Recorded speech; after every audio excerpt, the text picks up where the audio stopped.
So, Transformers Rise of the Beast has been released, and with that we have 7 live-action Transformers movies, and then of course the 1986 original animated film. This is incredible, as I never as a child thought that I'd get this many Transformers movies. So with the addition of the Maximals and the Predacons to the live-action lexicon, let's go through and find all of the best Easter eggs from every single Transformers movie. All right, you ready? Here we go. Okay, we're gonna start with the 86 animated movie. Now, technically, there aren't a lot of Easter eggs in this one that correspond to later stuff. However, this will be referenced many times in the live action films. And this film has one of the greatest voice casts ever. We're looking at, in addition to the powerhouses that are Peter Cullen and Frank Welker, we got Leonard Nimoy, Judd Nelson, Eric Idle, and Orson Welles joining this voice cast. It's incredible. All right, Transformers 2007, little Shia LaBeouf. Are you username LadiesMan217? I don't know what you're talking about. Are you username LadiesMan217? Yeah. All right, so here we go. Here are the Easter eggs. Ronald Wickedy? It's Witwicky. Witwicky, not a made-up last name. Witwicky is the last name of Spike and Sparkplug from the original show. So even though they changed his name to Sam, he is still Spike Witwicky. We know Soundwave was supposed to be used in the first film, but was not. Instead, we get Frenzy here, this Soundwave proxy who does turn into a boombox. Frenzy was one of Soundwave's tape decks. Rumble Frenzy, Ravage Ratbat, Eject, Operation Interference. So even though we don't get Soundwave, we get him by proxy with this connection to one of his little tape decks. And that means that he is a tape deck character in all 3 of the first live action films. Of course, we have Bumblebee's classic car counterpart here, the Volkswagen Beetle, located here in the car lot as an homage to his original form. He's leaked lubricants all over my foot. Leaking lubricant is referenced here. That is one of Ironhide's old catchphrases from the show. I think there's a lot more than meets the eye with you. Sam's line about more than meets the eye. Well, we know what that is. The Transformers, more than meets the eye. Now, Ironhide is usually red, and he is typically a truck or van. However, the black pickup truck is directly from his Generation 2 toy line figure. And Jazz jumping onto Brawl and pulling his turret in this direction. This is a direct animated reference to the exact same motion that Cup does in the 86 movie. Megatron uses his flail in the final fight in this film, something that he only used in the pilot episode of the show. At the end of this day, one shall stand, one shall fall. One shall stand, one shall fall. Well, that's a real famous line from Optimus. It was in the original movie. One shall stand, one shall fall.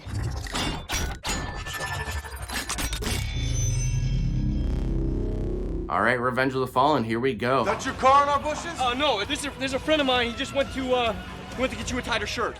There isn't a tighter shirt. We checked. Well, number 1, and probably my favorite from this film, Alice. Alice is a pretender, which debuted in the Japanese season Super God Master Force. So no, that is not something Michael Bay just made up to have a sexy girl turn into a robot. I don't know, maybe he has some fantasies. It's not fun for me, okay, Michaela? And it smelled like diesel.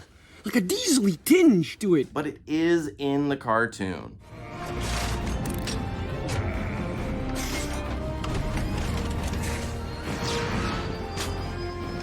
Let's roll. Just like how Optimus and Jetfire combined to make a super awesome Transformer. Yes, that happened in Transformers Armada. That was a big thing, the combiners. Optimus dying and being revived along with the Matrix of Leadership. Well, that's an obvious reference to the 86 movie. Till all are one. But what's a little less obvious is the entire storyline and the concept of the Star Harvester is actually almost exactly like the Solar Needle from the season 2 episode, Changing Gears. It does the exact same thing. And we have a tiny little Easter egg here. In this newspaper, you can see a picture of Shockwave, showing that maybe he's been on Earth for a little bit longer than we thought. And here we have the Nemesis. That is the ship that the Decepticons traveled to Earth in. So here we are. It even looks very similar, except it's not purple.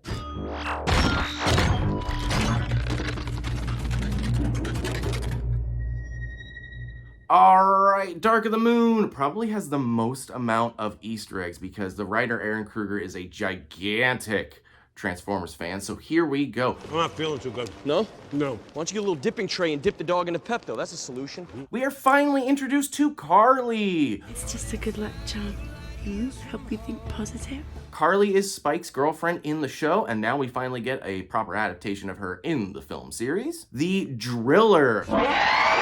No, it is not some badass crazy monster that Michael Bay made up. It is based on the Dweller from the episode Dweller in the Depths from season 3. They were one of Cybertron's earliest creations. In this film, Sentinel Prime, who is Optimus's mentor and friend, is voiced by Leonard Nimoy. Nope, this ain't his first rodeo as a Transformer. He voiced Galvatron in the '86 movie, and also visually, Sentinel Prime is based visually on Alpha Trion. They have very similar looks. We got the Decepticons ship last movie. This time, it's time for the Autobots. The ship that Sentinel Prime arrives in is the Ark, and it is based on their original ship from the film and the old cartoon show. In addition, the Xantium, which is the ship that the other Autobots, including the Wreckers, arrived from. Its name is the Xanthium. It brought the second wave of Autobots, and it's been under NASA's care and study ever since. Well, that's taken straight from the IDW comic, in which the Wreckers had a ship called the Xantium. We may have gotten some energy swords in the previous films from Optimus, but this time we finally get a proper Energy X. Sentinel Prime's Cosmic Rust Gun. Well, hey, that's taken straight from the show. There is an entire episode from season 2 called Cosmic Rust. Megatron destroying the Lincoln Memorial and sitting down on that seat. Well, that is a direct reference to when he did the exact same thing in the season 2 episode Atlantis Arise. And now for the biggest Easter egg of Dark of the Moon, the entire plot. Pretty much the whole plot is basically ripped from the season 1 3-part episode The Ultimate Doom, with the Decepticons opening a space bridge to transport Cybertron back to Earth and then brainwashing humans in order to be their slaves. The Decepticons will triumph! Join me, Spike! Join the conquerors!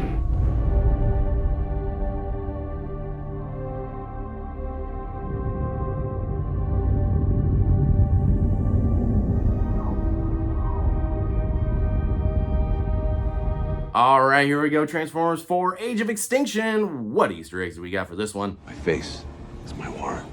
While we don't get a whole lot of focus on it, we do actually get our first triple changer. Drift is a triple changer. He only uses it a couple times in the film, but it is there.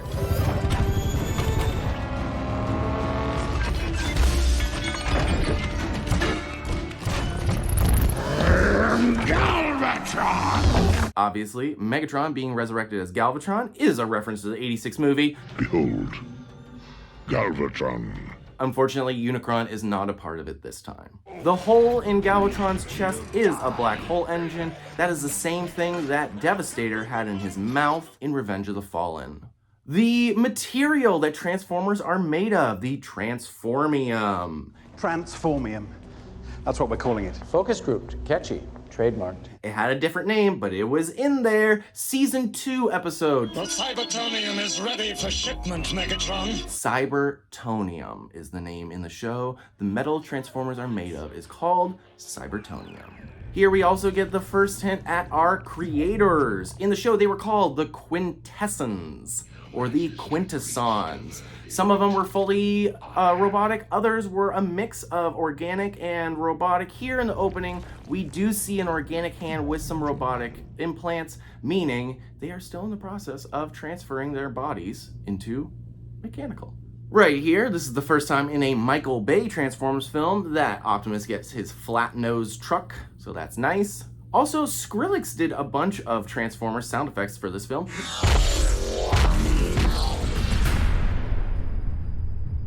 All right, last night, what do you got? Arnold, my third cousin, he drank sewage water, committed suicide. It was quite mad. We were all mad, really. First of all, Quintessa. She is one of the Quintessons. She is one that has transferred her body completely to mechanical. She has the tentacles, just like in the show and everything. She does not have 5 faces like the 5 Faces of Darkness, unfortunately, but that's what she's a reference to, the Quintessons.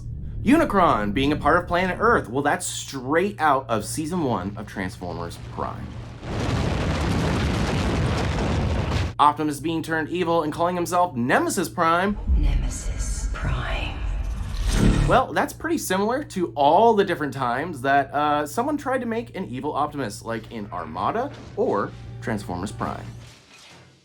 Anthony Hopkins' character, Sir Edmund, calls Cogman a headmaster. He is a headmaster, very rare breed. Sadly, we do not get to see this in action in the film, but a headmaster was a type of Transformer that was introduced in the very truncated Season 4 of the show, also the first of the Japanese seasons, the headmasters. They could jump onto a body that didn't have control or anything, turn into a head, and take control of that Transformer body. Also, while it is not directly stated, when Optimus becomes evil, he gets a red scar on his face. Megatron has the same exact red scar, meaning that Megatron definitely went to Quintessa before the start of this film. It's probably why he got his original transforming body back. It's probably why he's calling himself Megatron again. He's obviously under her influence. And that red scar, that is a reference to Dark Energon, which we will get into in Rise of the Beasts.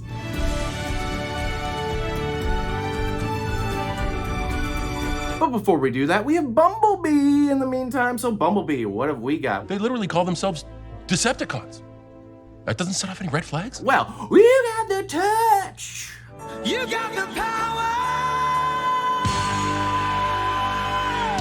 Yeah! This is one of the best ones ever. 86 movie, Stan Bush, you rock. This young character here, well, that is a young Agent Simmons. That's right, John Turturro from the Michael Bay films. If you notice here, the Decepticons are coming out of the Hoover Dam. That means that they are working with Sector 7 and they are literally one door over from their frozen leader Megatron, and they have no idea. That's pretty cool. Of course, here in the opening prologue, we get a lot of the old Cybertronian looks of the robots, including some of these Cybertronian jets and a few Cybertronian vehicles. They look ripped straight out of the show. It's fantastic. Speaking of ripped out of the show, this launch pad is based on the Great Dome from the show. While Drift was a triple changer in 4 and 5, here we actually get a full focus on the triple changers. Our Decepticon villains are triple changers, and they make good use of that ability throughout the film. You'll notice in the opening prologue when Shockwave speaks, his eye flickers just like the show. No moving mandibles like in Dark of the Moon. In one scene, Memo is reading a magazine of GoBots. That's right, the Transformers rival company. And obviously, classic flat nose Optimus at the end. Ballin'. All right, Rise of the Beasts, you're up. Here we go. What we got? You know this thing? Yeah, we're just work friends. Work friends? You've been inside me. Well, the suit that Mirage transforms into and covers Noah as, that is a reference to the 1986 exosuit. I'll be coming home as soon as we've kicked Megatron's tail across the galaxy. And this design right here, this car right there, that is Mirage's original G1 car. Look, here we also finally get classic Unicron. He is not part of the Earth. He is his own planet-sized machine, and he looks fantastic. Also, the music cue here hints at Vince DiCola's Unicron theme from the original 86 movie, which is the first time that one of the live-action films featured music homaging the old show or movie.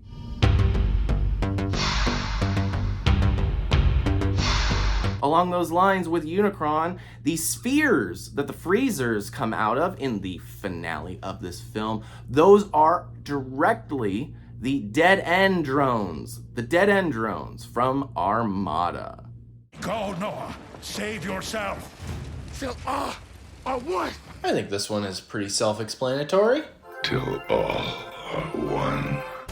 We're introducing Beast Wars into the mix, so that means we got Transwarp and Transwarp keys. Anyone who knows Beast Wars, and also it's referenced in Prime, knows these are the Transformers world's way of time traveling.